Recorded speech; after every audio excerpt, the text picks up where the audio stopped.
we're very excited yesterday that Professor Kate Brown in history was acknowledged in the New York Times as the only Russian historian in the country to get the Guggenheim. Give her a hand, would you please? And last month, you'll see here the UMBC Biodiesel Club won first place in the MTV competition. They are producing biodiesel fuel from horse manure. Give them a hand also, please. And we are especially delighted that the chess championship came back to UMBC. Final four. Big hand, please. I want to give two of my students a chance to talk for a minute, just two. And I chose a senior and a freshman. Some of you were here at the dinner last night and you got a chance to get a wide range of points of view, but I'm going to ask my senior first to come up, Callie, and then to have Patrice as a freshman come up and talk, and then I'll talk a couple of minutes at most after that, please. Hi everyone. Can everyone hear okay? All right. My name is Callie Brandt and I'm a senior from Hagerstown, Maryland. I am a senior Ancient Studies and Visual Arts double major, and my emphasis is in art history. I am a member of the Honors College and I'm a humanities scholar. In my time at UMBC, I have traveled to England with the Ancient Studies Department, spent a month in Greece on an archaeological dig, and lived for a semester in Rome, Italy. All of these experiences have been funded in large part by UMBC. While I was in Rome, I used an undergraduate research award to study on site in the Galleria Borghese. There I compared 3 Baroque sculptures, Apollo and Daphne, Pluto and Persephone, and Aeneas' Flight from Troy by artist Gian Lorenzo Bernini. And I compared them with their representations in the Metamorphoses, the ancient poem by Ovid. I analyzed how the concept of change was treated in the poetry versus how it was represented in the sculpture. This research became my senior honors thesis, which I presented to the public at Undergraduate Research and Creative Achievement Day, or URCAD, and it has also been published in the UMBC Review, our undergraduate research journal. My thesis is called Two Media Se Metamorphoses, the works of Ovid and Bernini. I was introduced to museum work here on campus as a paid intern in the gallery on the first floor. I have since co-curated an exhibit that was shown here in the library and learned about the history of photography by conducting research on an exhibit called The Creative Photograph in Archaeology, also here. I presented findings from these experiences at URCAD as well. This past summer, I was an intern at the Washington County Museum of Fine Arts, and in January, I was an intern at the Walters Art Museum in Baltimore. I was working with the curator of Renaissance and Baroque art. This fall, I shall pursue a PhD at the Institute of Fine Arts at NYU. Thank you. Give a big hand for that.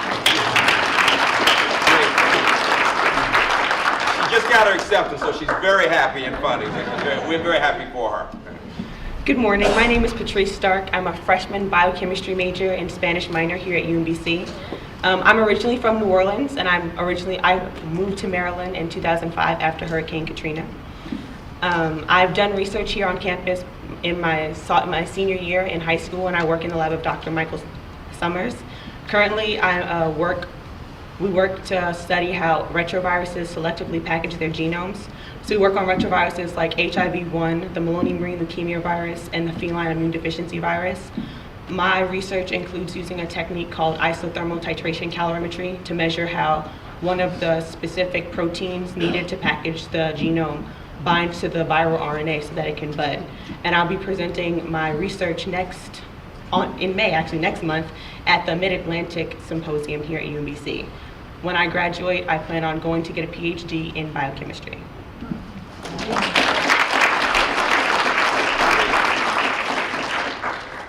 I can't say much more. You get the point. We care about our students. We're very proud of them. We emphasize undergrad research as well as grad research. And most important, we are working to prepare young people to be leaders.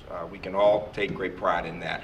The only other point I would make is that this is a campus that is working to balance our arts and humanities and social sciences with the science and engineering areas. We have the highest percent of students majoring in science and engineering in the state for publics and privates.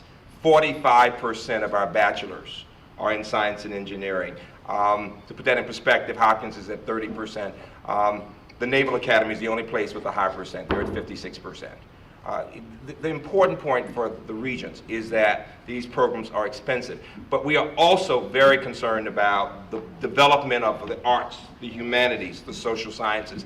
And the reason I bring that up is next year you'll have an opportunity to approve our request for the construction level of the arts and humanities buildings. Would you all give me a hand for that? We want to make sure there's a method to my madness. We want to make sure about that. The only other point I would make is these are challenging times. The way we are making it right now, the E&E initiatives, dealing with all the system areas of emphasis from the achievement gap, I will tell you that we are very pleased that our minority retention and graduation rates are the highest on campus. Big deal. Give us a hand for that too, please. All right. But here's where we need to make a difference. We do know that students of color who come from community colleges need more support. That's where we have to work to improve the gap, because students come in with K through 12 backgrounds after they've come from two-year institutions and are not necessarily as well prepared. We'll be working on that. And the final point I would make is that we are working to build partnerships. I'm sure all the campuses are working on that. Some of you met one of my Board of Visitors members this morning, Senior VP at IBM. They've worked with us to make major improvements in the computational capacity of this campus. We've got a multi-core computational center that's allowing us to bring in big grants from NSA, from DOD, and other places. So we're very pleased about that. So think of us as a research campus that takes great pride in its work, especially with its students. Welcome to UMBC. Thank you.